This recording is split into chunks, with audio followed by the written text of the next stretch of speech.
اعوذ باللہ من الشیطان الرجیم بسم اللہ الرحمن الرحیم وَيَا قَوْمِ إِنِّي أَخَافُ عَلَيْكُمْ يَوْمَ التَّنَادِ يَوْمَ تُوَلُّونَ مُدْبِرِينَ مَا لَكُمْ مِنَ اللَّهِ مِنْ عَاصِمٍ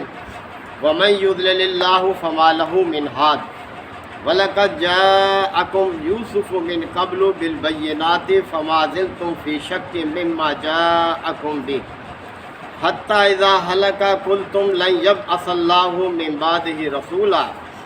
کذالک یضل اللہ من هو مسرف مرتاب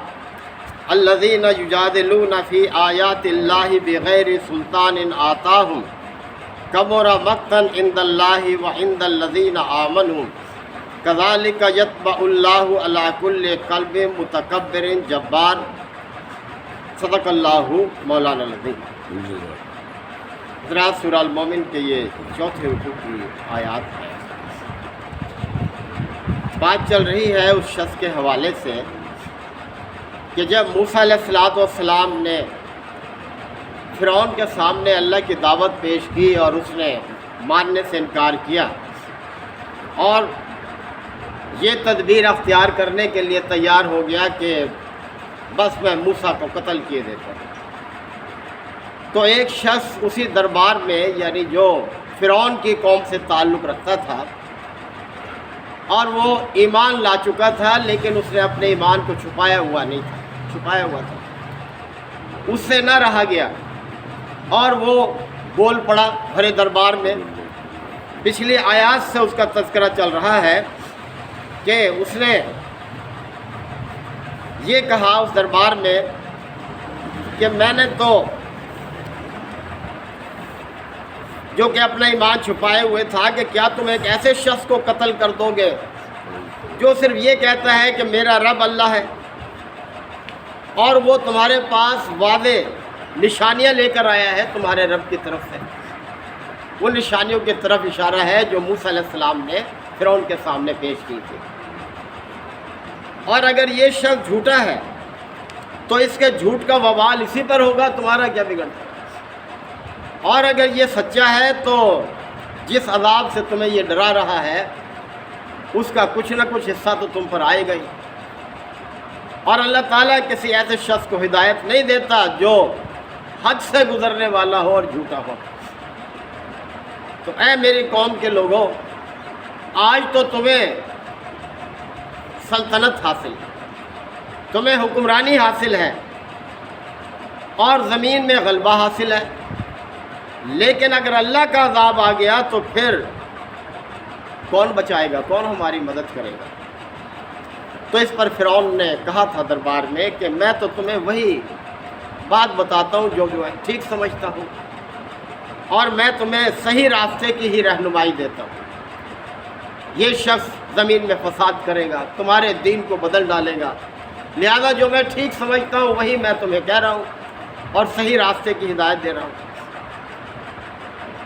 تو مزید پھر اس شخص نے کہا تھا کہ میری قوم کے لوگوں، مجھے تمہارے بارے میں ڈر لگ رہا ہے کہ کہیں تم پر ویسا ہی عذاب نہ آ جائے جیسے پہلے گروہوں پر آیا تھا، جیسے قوم نوح پر، قوم عاد پر، قوم سمود پر اور ان کے بعد والے لوگوں پر۔ اور اللہ اپنے بندوں پر ظلم کا ارادہ نہیں رکھتا،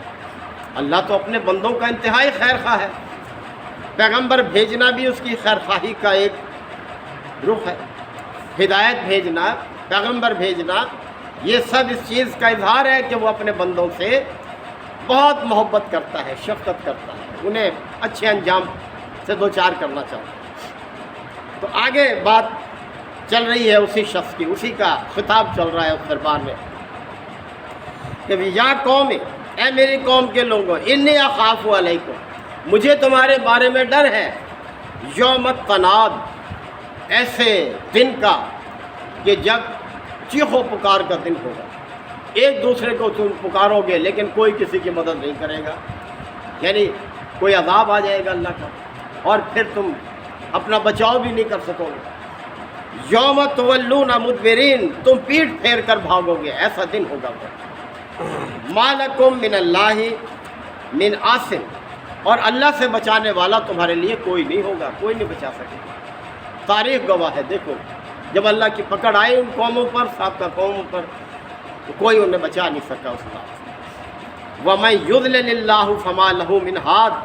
اور اللہ جس کو گمراہی میں پھینک دے تو پھر اس کو کوئی راستہ دکھانے والا نہیں ہے۔ اور اللہ کس کو گمراہی میں پھینکتا ہے؟ جو گمراہی کو ہی اپنے لیے پسند کرتا ہے، جو حق کو قبول نہیں کرنا چاہتا، پھر اللہ اس کی رسی اسی طرف دراز کر دیتا ہے۔ اور پھر اس نے حوالہ دیا حضرت یوسف علیہ السلام کا، اس شخص نے کہا کہ وَلَقَدْ جَاءَكُمْ يُوسُفُ مِنْ قَبْلُ بِالْبَيِّنَاتِ، اور دیکھو ان سے پہلے یعنی موسیٰ علیہ السلام سے پہلے حضرت یوسف بھی بینات لے کر آئے تھے اپنی قوم کی، یعنی واضح نشانیاں لے کر، واضح دلیل لے کر آئے تھے۔ فَمَا زِلْتُمْ فِي شَكٍّ مِّمَّا جَاءَكُمْ بِهِ، لیکن جو کچھ ان کے پاس آیا وہ اس کے بارے میں شک میں ہی مبتلا رہے، یقین نہیں کیا انہوں نے ان کی دعوت پر، ان کے ڈرانے پر، اور شک میں پڑے رہے۔ حتیٰ اذا ہلاکا، یہاں تک کہ جب یوسف علیہ السلام فوت ہو گئے، دنیا سے گزر گئے، قلتم، تو تم نے یہی کہا، لن یبعث اللہ من بعدہ رسولا، کہ اللہ اب اس کے بعد کوئی رسول نہیں بھیجے گا، یعنی بہت اس شخص نے کام کیا ہے، اب کوئی گنجائش باقی نہیں ہے۔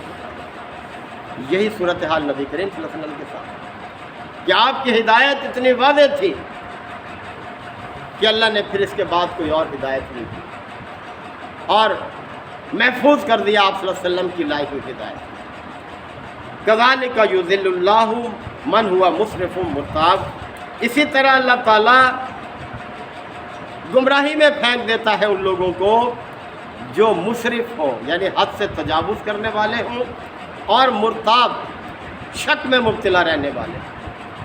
کسی دلیل کو ماننے کے لیے تیار نہ ہو، شک میں مبتلا۔ الذین یجادلون فی آیات اللہ بغیر سلطان آتاہم، یہ وہ لوگ ہیں جو کہ گمراہی میں پڑے رہتے ہیں کہ جو اللہ کی آیات کے بارے میں بغیر کسی سند کے جھگڑتے رہتے ہیں، حجت بازیاں کرتے ہیں، بحثیں کرتے ہیں، کوئی دلیل تو ہوتی نہیں ہے ان آیات کے خلاف ان کے پاس، بس محض اپنی شکوں کو شبہات کی بنیاد پر جھگڑتے رہتے ہیں۔ اب یہاں سے یہ بات واضح کی اللہ تعالیٰ نے کہ تین چیزیں ایسی ہیں کہ جب کوئی قوم، کوئی شخص ان میں مبتلا ہوتا ہے تو اللہ تعالیٰ پھر ہدایت نہیں دیتا۔ پہلی چیز تو یہ ہے کہ اللہ کی آیات کے بارے میں کج بحثیوں میں مبتلا ہو جائے، غور و فکر کرنے کے بجائے ان پر نتیجہ اخذ کرنے کی بجائے کج بحثیوں میں، فضول بحثوں میں پڑ جائے۔ دوسرے یہ کہ اللہ کی ہدایت کے بارے میں کیسی ہی سند ان کے پاس آ جائے، شک میں مبتلا رہتے ہیں، کبھی یقین کرنے کے لیے تیار نہیں ہوتے۔ اور تیسرا یہ کہ وہ گمراہی میں ہی رہنا چاہتے ہیں، یعنی اس طرح سے حد سے تجاوز کر چکے ہوتے ہیں کہ واپس لوٹنا ان کے لیے ممکن نہیں ہوتا، انہیں اسی میں لطف آتا ہے، یعنی اللہ کی آیات کی مخالفت میں ہی حد سے گزر جاتے ہیں، تو پھر اللہ ایسے لوگوں کو ہدایت نہیں دیتا۔ فرمایا کبر مقتا عند اللہ، بہت ناپسندیدہ ہے اللہ کے نزدیک یہ رویہ، جو یہ تین رویے بیان کی ہے، یہ اللہ کے نزدیک بہت ہی ناپسندیدہ ہے۔ وعند الذین آمنوا، اور ایمان والوں کے ہاں بھی بڑے ناپسندیدہ ہیں۔ کذالک یطبع اللہ علی کل قلب متکبر جبار، اسی طرح اللہ تعالیٰ مہر لگا دیتا ہے ان لوگوں کے دلوں پر جو متکبر ہیں اور جبار ہیں، گھمنڈ میں ہے، تکبر میں ہے، جھکنے کے لیے تیار نہیں ہے اللہ کی دعوت کے آگے، اور جبار ہیں، یعنی ظلم اور جبر پر قائم ہے، انہیں کسی ہدایت سے نتیجہ اخذ کرنے کی توفیق ہی نہیں ہے، تو پھر اللہ بھی ایسے لوگوں کے دلوں پر مہر لگا دیتا ہے، وہ کبھی ہدایت سے فیضیاب نہیں ہوتے۔ تو یہ مکی دور کی آیات ہیں، مکہ کے لوگوں کو جھنجھوڑا جا رہا ہے سابقہ قوموں کے حالات، کہ دیکھو کس کس طرح سے لوگ آئے، کیسے کیسے ان کے انجام ہوئے، لہذا غور و فکر کرو، اگر تم نہیں سمجھو گے، تم بھی گمراہوں کا رویہ اختیار کرو گے تو اللہ کی پکڑ پھر سکو، تم بھی نہیں بچ سکو گے اللہ کے عذاب سے۔ تو دیکھیں کہ اللہ کی دعوت کو جن لوگوں نے قبول کیا کس طرح سے سرخرو ہوئے، 23 سال کا عرصہ کیا ہوتا ہے قوموں کی زندگیوں میں انقلاب برپا کرنے کا۔ وہ قومیں جو انتہائی بگڑ چکی تھیں، کس طرح سے دیکھیں وہ امین بن گئے، صادق بن گئے، عزتوں کے رکھوالے بن گئے، اللہ سے ڈرنے والے بن گئے، یعنی ساری وہ صفات ان کے اندر آ گئیں جو دین اسلام انسانوں کے اندر پیدا کرنا چاہتا ہے۔ یہی سبق ہمارے لیے ہے کہ ہم بھی اللہ کی آیات پر غور و فکر کریں، انہیں اپنی زندگی کا حصہ بنائیں، ان پر عملی طور پر ان کو اختیار کریں اور دوسروں تک پہنچائیں، تو مایوس ہونے کی ضرورت ہی نہیں ہے۔ وہی خدا جو اس وقت تھا وہی آج ہے، وہی ہمیں کامیاب کرے گا، سرخرو کرے گا۔ اللہ تعالیٰ ہم سب کو عمل کی توفیق عطا فرمائے۔ وآخر دعوانا الحمد للہ وکفیٰ وسلام علی عبادہ الذین اصطفیٰ۔ ربنا آتنا فی الدنیا حسنہ وفی الآخرۃ حسنہ وقنا عذاب النار وادخلنا الجنۃ مع الابرار یا عزیز یا غفار یا رب العالمین۔ اللہم انک عفو کریم تحب العفو فاعف عنا۔ اللہم من احییتہ منا فاحیہ علی الاسلام ومن توفیتہ منا فتوفہ علی الایمان۔ یا شافی الامراض اشف مرضانا ومرضى المسلمین، یا قاضی الحاجات اقض حاجاتنا وحاجات المسلمین۔ اللہم انصر الاسلام والمسلمین۔ ربنا تقبل منا انک انت السمیع العلیم وتب علینا انک انت التواب الرحیم۔ صلی اللہ تعالی علی خیر خلقہ محمد وآلہ وصحبہ اجمعین۔